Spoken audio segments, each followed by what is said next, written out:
नमस्कार, मैं हरिशंकर चौहान एक बार फिर से आपका स्वागत करता हूं आपके अपने YouTube चैनल परिवर्तन एकेडमी में। मित्रों, कैसे हैं आप सभी? उम्मीद है बहुत ही अच्छे होंगे और मुझे उम्मीद है कि आप पढ़ाई भी उतने ही मन से कर रहे होंगे जितने मन से हम और मंगल पांडे सर आपको काफ़ी अच्छे ढंग से पढ़ा रहे हैं और अपनी पूरी क्षमता के साथ मेहनत कर रहे हैं। तो अभी हमने पिछली वीडियो में कुछ बायो के टॉपिक्स पे हमने चर्चा किया था, बायोलॉजी के चैप्टर में। तो उसमें हमने पढ़ा था कि सेल क्या क्या होती हैं, इसके बाद सेल के कंपोनेंट्स क्या होते हैं, मतलब सेल के बारे में हमने जाना था। फिर इसके बाद सेल के कंपोनेंट्स के बारे में हमने जाना था, ठीक है। तो ये रही बात कि सेल क्या होता है और सेल के कंपोनेंट्स क्या क्या होते हैं, जिसमें हमने राइबोसोम पढ़ा, इसमें न्यूक्लियस पढ़ा, उसके बाद सेल मेम्ब्रेन जो पढ़ा, इसके बाद माइटोकॉन्ड्रिया पढ़ा, ठीक है। मतलब तरह तरह के कंपोनेंट भी हमने पढ़े, ठीक है। लेकिन हमने बताया था कि कुछ उसमें जो एनिमल सेल होती है और जो प्लांट सेल होती है उसमें कुछ अंतर भी होता है। पिछली वीडियो में हम चर्चा कर चुके हैं, ठीक है। तो हमने बताया था कि जो आगे का हमारा जो टॉपिक होगा वो होगा सेल डिवीजन, ठीक है। तो आइए हम देख लेते हैं कि ये सेल डिवीजन होता क्या है। सेल डिवीजन, ठीक है। सेल डिवीजन को हम हिंदी में क्या कहेंगे, तो आप बड़े प्यार से कहेंगे सर इसे हम कोशिका विभाजन कहते हैं, कोशिका विभाजन कहते हैं, ठीक है। अब कोशिका विभाजन का मतलब क्या होता है, क्यों करना पड़ता है, ये सारी चीजें आइए हम बहुत ही कम समय में जान लेते हैं और ये कभी नहीं भूलने वाले हैं आप, ठीक है। तो ये जो सेल डिवीजन है इसकी जरूरत क्यों पड़ती है? जरूरत इसलिए पड़ती है कि जब ग्रोथ करना होता है किसी भी ऑर्गेनिजम्स को, क्या करना होता है, किसी भी ऑर्गेनिजम्स को अपने अंदर वृद्धि और विकास करना होता है। मतलब एक छोटा सा लिविंग ऑर्गेनिज्म है और इसे एक बड़ा ऑर्गेनिज्म बनना है, मतलब अपने आकार में वृद्धि करना है। जबकि ये छोटा सा सेल है, चूंकि ये क्या है, ये सिंगल सेलुलर है या फिर यूनिसेलुलर ऑर्गेनिजम्स है, ठीक है। अब इसके बाद जब इसे एक बड़े सेल में बनना है, मतलब इसका अपना आकार बढ़ाना है, तो अब क्या करना पड़ेगा, या तो ये सेल बड़ी हो जाए या तो ये अपने आप को डिवाइड करके कई सारी सेल बना ले, इस तरह से, ठीक है। तो एक तो हमने जाना कि जो सेल डिवीजन प्रोसेस है ये क्या करता है कि जो ऑर्गेनिजम्स होते हैं वो अपनी वृद्धि के लिए जो अपनी एक सेल होती है उसके कई सेल में डिवाइड कर लेते हैं, ठीक है। तो यहां से हम इसका डेफिनेशन भी बना सकते हैं कि जब एक सिंगल सेल कई सारी सेल्स में यानी मल्टीपल सेल्स में जब डिवाइड हो जाती हैं, उसी प्रोसेस को हम बोलते हैं कि वो है सेल डिवीजन प्रोसेस, ठीक है। अब दूसरा रीजन क्या है, क्यों सेल डिवीजन होता है? तो दूसरा होता है कि जो ओल्ड सेल होती हैं, ओल्ड सेल या फिर इंजर्ड सेल्स, इंजर्ड सेल्स मतलब जो सेल पुरानी हो चुकी हैं या फिर कोई भी खराब सेल, कोई डैमेज सेल हो गई, ठीक है। तो उनको रिप्लेस करने के लिए, इनको रिप्लेस करने के लिए भी सेल डिवीजन करना पड़ता है, क्योंकि अगर उस सेल को ही हम हटा दें तो प्रॉब्लम ये होगी कि वो सेल ही अब नहीं रहेगी, तो वहां का जो पार्ट है वो खाली रहेगा, ठीक है। या फिर वो पार्ट ही पूरा काट के निकालना पड़ेगा। जबकि उस सेल को क्या होता है कि जैसे आप कहीं देखेंगे चोट लग जाती है तो जो खराब सेल होती है वो एक कड़े पार्ट में होकर के बाहर निकल जाती है और वहां पर नई सेल आ जाती हैं, ठीक है। और वो पूरा आपका स्किन आपका सुधर जाता है, ठीक है। मतलब वहां पे जो सेल डिवीजन प्रोसेस होता है वो किसी खराब सेल को, इंजर्ड सेल को रिप्लेस करने के लिए होता है, ठीक है। अब तीसरा कारण ये है कि जब रिप्रोडक्शन होता है, रिप्रोडक्शन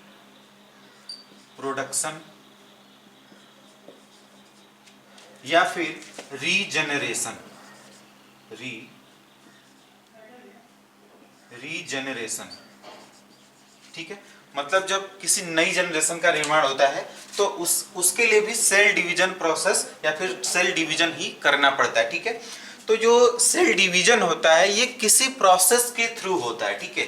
आइए हम समझ लेते हैं कि सेल डिवीजन में प्रोसेस क्या क्या होते हैं, ठीक है।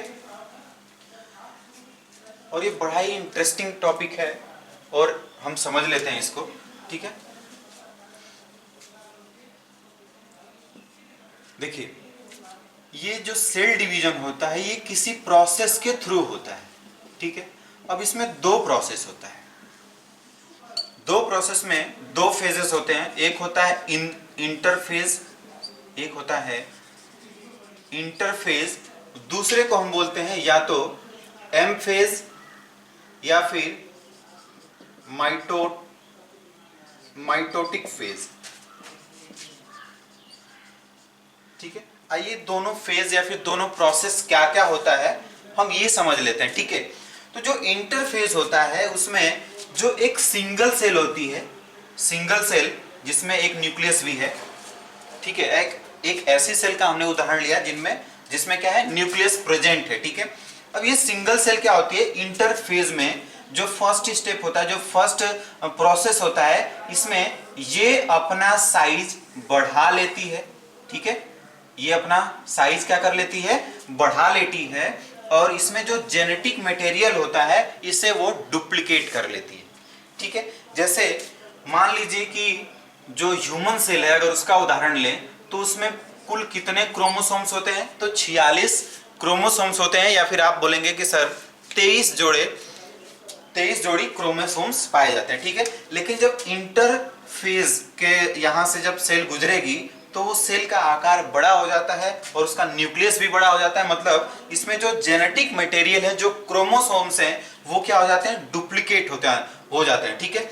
अब यहाँ अगर डुप्लीकेट होंगे तो 92 हो जाएंगे, 92 क्रोमोसोम्स हो जाएंगे, ठीक है। अब इसके बाद होता क्या है आगे कि जब ये इंटरफेज की कंडीशन है, मतलब ये स्टेप 1 है, ठीक है। अब इसके बाद जब दूसरा प्रोसेस शुरू होता है, दूसरा प्रोसेस में भी 2 स्टेप हैं, दूसरे प्रोसेस में भी क्या है, 2 स्टेप हैं, ठीक है। तो 2 स्टेप में क्या है कि आप देख रहे हैं कि यहां पर जो न्यूक्लियस से बड़ा है, सेल भी बड़ी है, ठीक है। तो अब जो पहला प्रोसेस होता है, जो फर्स्ट स्टेप है, इसे हम क्या कहेंगे, इसे हम बोलते हैं कैरियोकाइनेसिस। अब ये कैरियोकाइनेसिस क्या है, तो यहां पर कैरियो का मतलब होता है न्यूक्लियस, यहां पर कैरियो का मतलब होता है न्यूक्लियस, और काइनेसिस का मतलब होता है डिवीजन से। काइनेसिस का मतलब क्या होता है, तो डिवीजन से, ठीक है। मतलब यहां पर आपको यह समझ में आ रहा होगा कि जब न्यूक्लियस का डिवीजन होगा तो हम उसे कौन सा स्टेप बोलेंगे, कैरियोकाइनेसिस स्टेज या फिर स्टेप बोलेंगे, ठीक है। मतलब यहां पर ये जो सेल है वो बड़ी सेल रहेगी, लेकिन इसका न्यूक्लियस 2 पार्ट में हो जाएगा, ऐसे, ठीक है। अब ये तो एम फेज का फर्स्ट स्टेप था, लेकिन एम फेज का दूसरा स्टेप भी होता है, ठीक है। दूसरा स्टेप को हम यहां समझ लेते हैं कि जो दूसरा सेकेंड स्टेप है, सेकेंड स्टेप, और ये सेकेंड स्टेप किसमें है, माइटोटिक फेज में है। तो सेकेंड स्टेप में क्या होता है कि जो 2 सेल मतलब जो न्यूक्लियस 2 पार्ट में हो गया तो उनके बीच में एक फेरो का निर्माण होता है। किसका निर्माण होता है, फेरो का। मतलब इस तरह से, मतलब अब सेल क्या होती है, मतलब ये डिवाइड होने ही वाली है, ठीक है। तो इसे हम बोलते हैं फरो, इसे बोलते हैं फरो। अब ये फरो का निर्माण हो जाता है, ठीक है।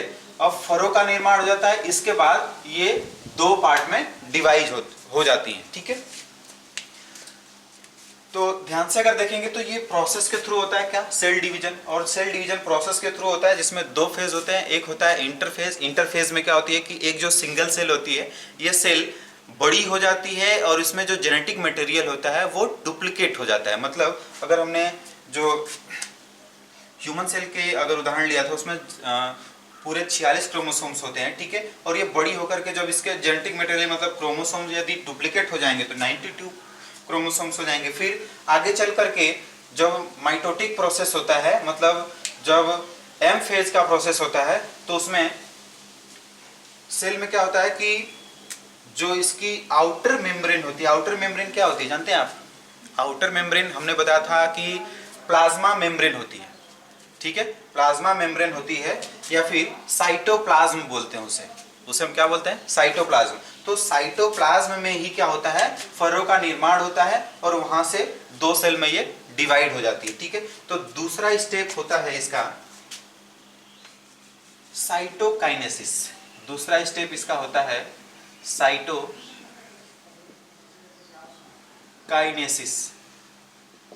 साइटोकाइनेसिस होता है और साइटो, यहां साइटो का मतलब है साइटोप्लाज्म से, साइटोप्लाज्म से, और काइनेसिस का मतलब हमने पीछे आपको बताया डिवीजन। मतलब जब साइटोप्लाज्म का डिवीजन हो जाएगा वो स्टेप कौन सा होगा, वो होगा साइटोकाइनेसिस का। मतलब यहां आपने देखा कि जो न्यूक्लियस का डिवीजन हो गया, न्यूक्लियस का डिवीजन हो गया मतलब जो बड़ा न्यूक्लियस था वो 2 पार्ट में डिवाइड हो गया। अब 2 पार्ट में डिवाइड होने के बाद जब दूसरा स्टेप आता है एम फेज में, वहां पर साइटोकाइनेसिस होता है, मतलब साइटोप्लाज्म की डिवीजन होती है। मतलब यहाँ पर फरों का निर्माण होगा और इसके बाद 2 सिंगल 2 सेल बन जाएंगे। ठीक है, तो इस प्रोसेस के थ्रू सेल का डिवीजन होता है। लेकिन ये तो बात रही कि जो एनिमल सेल होती है, एनिमल सेल में क्या होता है कि जो आउटर कवरिंग होती है वो प्लाज्मा मेम्ब्रेन होती है, मतलब साइटोप्लाज्म की होती है, जो फ्लेक्सिबल होती है। लेकिन जब इसकी बात करें कि प्लांट सेल में कैसे डिवीजन होता है, मतलब पौधा भी तो बड़ा होता है, पौधा भी क्या होता है, बड़ा होता है। ठीक है, तो उसको समझ लेते हैं। तो जब प्लांट सेल की हम बात करेंगे तो आप कहेंगे कि सर जो प्लांट सेल की आउटर जो कवरिंग होती है उसमें तो पानी होता नहीं है, मतलब वो काफी कठोर होती है, मतलब सेल का वो कठोर हिस्सा होता है। ठीक है, मतलब उसमें लचीलापन नहीं होता, वो फ्लेक्सिबल नहीं होती है। तो होता क्या है उसमें कि एक जो सिंगल सेल होती है, सिंगल सेल, ये इसमें एक क्या है, न्यूक्लियस है। ठीक है, इसमें क्या है, न्यूक्लियस है। अब जब इंटरफेज आएगा, इंटरफेज में ये सिंगल सेल की साइज बड़ी हो जाएगी और जो इसमें जेनेटिक मटेरियल है वो क्या हो जाता है, डुप्लीकेट हो जाएगा। वो क्या हो जाएगा, डुप्लीकेट हो जाएगा। ये न्यूक्लियस है। ठीक है, अब ये आउटर कवरिंग क्या है, ये सेल वॉल बोलते हैं इसको। कोशिका भित्ति पाई जाती है और कोशिका भित्ति काफी कठोर पार्ट होता है, मतलब ये डेड सेल होती है जिसमें पानी की मात्रा 0% होती है। ठीक है, अब इसके बाद ये तो कौन सा फेज है, ये इंटरफेज है। ये कौन सा फेज है, इंटर फेज। ठीक है, जब दूसरा प्रोसेस शुरू होता है जिसे हम क्या बोलते हैं, एम फेज बोलते हैं या फिर माइटोटिक फेज बोलते हैं, तो उसमें 2 स्टेप में काम होता है। पहले स्टेप में क्या होगा कि आपका ये जो न्यूक्लियस है वो 2 पार्ट में टूट जाएगा। ठीक है, ये पहला स्टेप है। इसके बाद इसी में दूसरा स्टेप क्या होगा कि इसमें जो प्लांट सेल है, न्यूक्लियस डिवाइड हो गया, इसके बाद यहां एक बनता है सेल प्लेट। यहां एक बनता है सेल प्लेट, एक सेल प्लेट बनता है और सेल प्लेट बनने के बाद फिर बाद में ये डिवाइड होकर के 2 अलग अलग सेल में डिवाइड हो जाती हैं। हमने बताया था आपको जो ह्यूमन सेल होती है जिसमें जो आउटर कवरिंग होती है काफी फ्लेक्सिबल होती है, जो साइटोप्लाज्म या फिर प्लाज्मा मेम्ब्रेन होती है वो फ्लेक्सिबल होती है। ठीक है, तो वहां पर फरों का निर्माण हुआ था, मतलब इन दोनों के बीच में किसका निर्माण हुआ था, फरों का निर्माण हुआ था और वहां से सेल 2 पार्ट में डिवाइड हो चुकी थी। ठीक है, हो गई थी। और जो प्लांट सेल होती है, तो प्लांट सेल में जो आउटर कवरिंग होती है वो सेल वॉल की होती है और सेल वॉल जो होती है वो काफी कठोर पार्ट होती है, वो सेल का काफी कठोर हिस्सा होता है। ठीक है, तो वहां पर जो सेल डिवीजन होता है, वहां जब जो ये कौन सा फेज है आप बता सकते हैं, एम फेज। ये है एम फेज। ठीक है, एम फेज में पहले क्या होगा कि जो न्यूक्लियस है वो 2 पार्ट में डिवाइड हो जाएगा। अब न्यूक्लियस 2 पार्ट में डिवाइड हुआ, फिर बीच में दोनों न्यूक्लियस के बीच में एक सेल प्लेट बनता है और सेल प्लेट बनने के बाद 2 अलग अलग सेल में वो टूट जाता है। ठीक है, अब इसके बाद आते हैं कि ये जो सेल डिवीजन है ये कितने टाइप का होता है। ठीक है,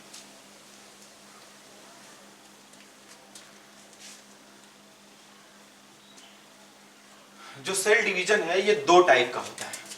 ठीक है, सेल डिवीजन 2 टाइप का होता है। एक होता है माइटोसिस और दूसरा होता है मियोसिस। ठीक है, एक होता है माइटोसिस और दूसरा होता है मियोसिस। इसका एक और नाम है, इसे हम बोलते हैं इक्वल डिवीजन। क्या बोलते हैं इसे? Equal division.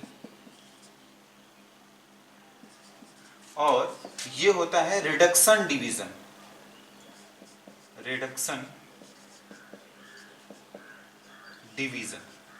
ठीक है, अब देखिए ये होता कैसे, मतलब ये दो प्रकार कैसे है, क्यों हम इसे माइटोसिस और क्यों इसे मियोसिस कहते हैं। वैसे तो जितने भी इस यूनिवर्स में लिविंग ऑर्गेनिजम्स हैं, सब में ये होता है, माइटोसिस होती है। जैसे अगर एक ह्यूमन सेल की बात करें तो ह्यूमन सेल में क्या होता है कि एक जो सिंगल सेल होती है उसमें जो न्यूक्लियस है, जो जेनेटिक मटेरियल है, वो किस में पाया जाता है? तो न्यूक्लियस में पाया जाता है ऑब्वियसली। ठीक है, अब ये सिंगल सेल जब डिवीजन के प्रोसेस में होती है तो वहां पर पहले प्रोसेस से गुजरती है जिसे हम इंटरफेज का नाम दिए थे, और इंटरफेज में इस सेल की साइज बड़ी हो जाएगी और जो जेनेटिक मटेरियल है वो डुप्लीकेट हो जाएगा। ठीक है, तो आप देखेंगे कि जो ह्यूमन सेल होता है उसमें 46 क्रोमोसोम्स होते हैं। टोटल कितने क्रोमोसोम्स होते हैं? तो 46 क्रोमोसोम्स होते हैं। लेकिन जब सेल का डिवीजन होता है तो उस समय जो क्रोमोसोम्स है वो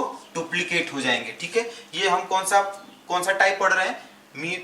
माइटोसिस टाइप पढ़ रहे हैं। ठीक है, इसमें इक्वल डिवीजन होगा। कैसे इक्वल डिवीजन होगा इसको हम समझ लेते हैं। ठीक है, अब यहां से जब सेल का डिवीजन होगा तो यहां से जो दो सेल बनेगी इसमें 46 क्रोमोसोम्स आ जाएंगे और इसमें भी 46 क्रोमोसोम्स आ जाएंगे। इसलिए हम क्या बोलेंगे? इसे बोलेंगे कि ये माइटोसिस टाइप है, मतलब ये इक्वल डिवीजन हुआ है। समसूत्री विभाजन भी कहते हैं इसे हम हिंदी में समसूत्री विभाजन भी कहते हैं, विभाजन। और इसे हम हिंदी में अर्धसूत्री विभाजन कहते हैं, अर्धसूत्री विभाजन कहते हैं। वैसे तो सारी सेल जो हैं, अगर ह्यूमन सेल की बात करें तो मतलब जब ह्यूमन में किसी भी पार्ट का अगर वृद्धि होता है, विकास होता है, या फिर कोई भी सेल जब चेंज होती है, जब ओल्ड सेल हो या फिर इंजर्ड सेल हो, वो चेंज होती है जब, ठीक है, तो उसमें होता है माइटोसिस प्रोसेस, या मतलब उसमें माइटोसिस डिवीजन होता है, समसूत्री विभाजन होता है। लेकिन हमारे अंदर कुछ स्पेशल टाइप की भी सेल्स होती हैं जिनमें मियोसिस प्रोसेस होता है, मतलब मियोसिस डिवीजन भी होता है। जैसे जब गैमेट सेल का निर्माण होता है, कुछ हमारी ऐसी भी सेल्स हैं जो कि गैमेट सेल का निर्माण करती हैं। जैसे गैमेट सेल में ह्यूमन गैमेट सेल कौन सी है? तो उसे हम स्पर्म बोलते हैं। और उसमें मेल गैमेट सेल कौन सी होती है? तो उसे हम स्पर्म बोलते हैं। और जो फीमेल गैमेट सेल होती है उसे हम क्या बोलते हैं? ओवा बोलते हैं। ठीक है, अब जो ये दोनों मिलते हैं तब जाके एक जाइगोट बनता है, मतलब एक सिंगल सेल बनती है। ठीक है, तो ये प्रोसेस कैसे होता है, आइए इसको हम आसानी से समझ लेते हैं। ठीक है, तो जैसे एक सिंगल सेल है जिसमें जब इसका डिवीजन होना होता है तो ये जाती है इंटरफेज प्रोसेस में। किसमें जाती है? इंटरफेज प्रोसेस में। जब इंटरफेज प्रोसेस में जाएगी तो आप जानते हैं कि 46 क्रोमोसोम थे, अब ये बढ़ करके पूरे डुप्लीकेट हो जाएंगे और इसमें हो जाएंगे जेनेटिक मटेरियल में 92 क्रोमोसोम्स। अब इसके बाद जब इसका डिवीजन होता है, मियोसिस डिवीजन, तो मियोसिस डिवीजन में ये एक जो बड़ी सेल बनी थी इसका 2 बार डिवीजन होता है, मतलब एक बार में 2 बनेगा तो ये 23 + 23, इसके बाद 2 बार और होता है, इसमें होता है 23 और 23। ठीक है, तो जो सिंगल सेल होती है ना, जब उसका डिवीजन होना शुरू होता है तो सिंगल सेल एक पेरेंट सेल होती है और वो डॉटर सेल में डिवाइड हो जाती है। ठीक है, तो जब माइटोसिस प्रोसेस या फिर माइटोसिस डिवीजन होता है तो एक पेरेंट सेल 2 डॉटर सेल में डिवाइड हो जाती है, जबकि जो कुछ स्पेशल टाइप की भी सेल होती हैं उनमें होता है मियोसिस डिवीजन, जिसमें अर्धसूत्री विभाजन हम कहते हैं।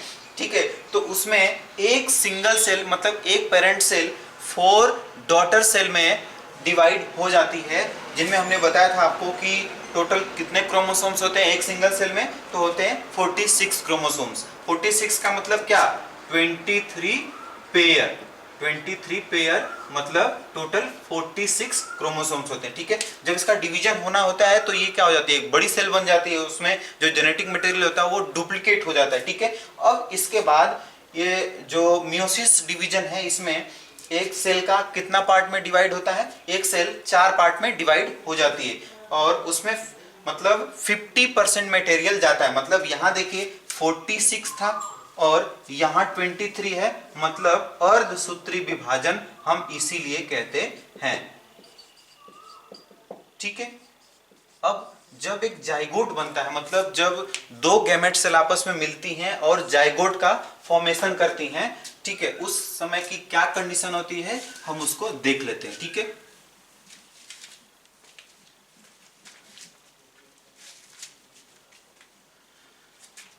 जो मेल गैमेट सेल होती है स्पर्म,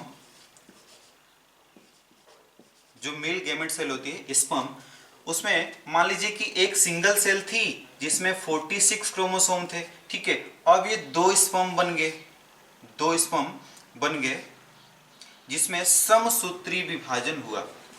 तो ये एक मतलब नॉर्मल सेल की बात थी, लेकिन जब हम स्पर्म के बारे में बात करेंगे, जो गैमेट सेल का जब फॉर्मेशन होता है उस समय की बात करेंगे, तो एक सिंगल सेल में कितने क्रोमोसोम थे, तो 46 क्रोमोसोम थे। लेकिन अब ये जब स्पर्म बनता है उस समय 23 पेयर में ये डिवाइड हो जाता है। ठीक है, 23 क्रोमोसोम्स में ये डिवाइड हो जाता है। ठीक है, अब इसमें होता क्या है कि हमने बताया था आपको कि जो मेल या फिर फीमेल, उन दोनों में 22 जोड़ी जो क्रोमोसोम्स होते हैं, 22 का मतलब जो 44 क्रोमोसोम्स होते हैं, 44 क्रोमोसोम दोनों में इक्वल होते हैं, मतलब एक जैसे होते हैं, जबकि एक जोड़ी क्या होते हैं वो अलग अलग होते हैं। क्या हमने बताया था कि मेल में 22 पेयर प्लस एक्स और वाई होते हैं, और हमने आपको बताया था फीमेल में 22 प्लस एक्स और एक्स होते हैं। ठीक है, अब यहां पर जब एक स्पर्म में 23 क्रोमोसोम्स हैं, एक स्पर्म में कितने क्रोमोसोम्स हैं, 23, जिसमें अगर देखा जाए तो 22 प्लस 1 है, 22 प्लस 1 है, तो इसमें जो एक है वो अगर मतलब जो फादर की जो स्पर्म बनती है, जो हमने आपको बताया था कि जब एक जाइगोट बनता है, जब एक बेबी के लिए जाइगोट बनता है, तो उस समय जब स्पर्म और ओवा मिलते हैं, तो हमने बताया था आपको कि अगर फादर से एक्स आया, एक्स क्रोमोसोम निकला, और मदर से भी एक्स क्रोमोसोम निकला, तो वहां से क्या होगा, लड़का या फिर लड़की, जब हमने ये बात आपको बताई थी उस समय की बात है। ठीक है, तो यहाँ पर मान लीजिए कि एक अलग से वाई है। ठीक, अब जब ओवा बनता है, ओवा उस समय 23 इसके पास भी रहेंगे। अब यहाँ पर 23 का मतलब क्या है, 22 इसमें भी है, प्लस एक और एक्स्ट्रा क्रोमोसोम है जिसमें वो पेयर्ड नहीं है।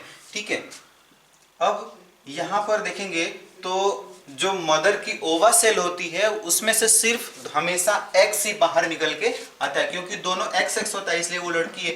ठीक है, तो दोनों में से एक्स ही आएगा। अब ये दोनों मिल जाएंगे तो ये क्या हो जाएंगे, एक्स और वाई हो जाएंगे, जबकि ये दोनों 22 और 22 मिल करके 44 हो जाएंगे। ठीक है, तो 44 प्लस एक जोड़ी ये भी हो गया।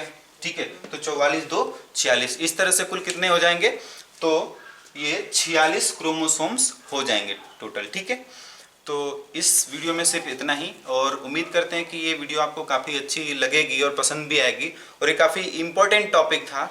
और इस वीडियो में पूरा हम ये मतलब जो सेल चैप्टर था उसको हम समाप्त कर रहे हैं, और अगली वीडियो में हम नए चैप्टर के साथ मिलेंगे।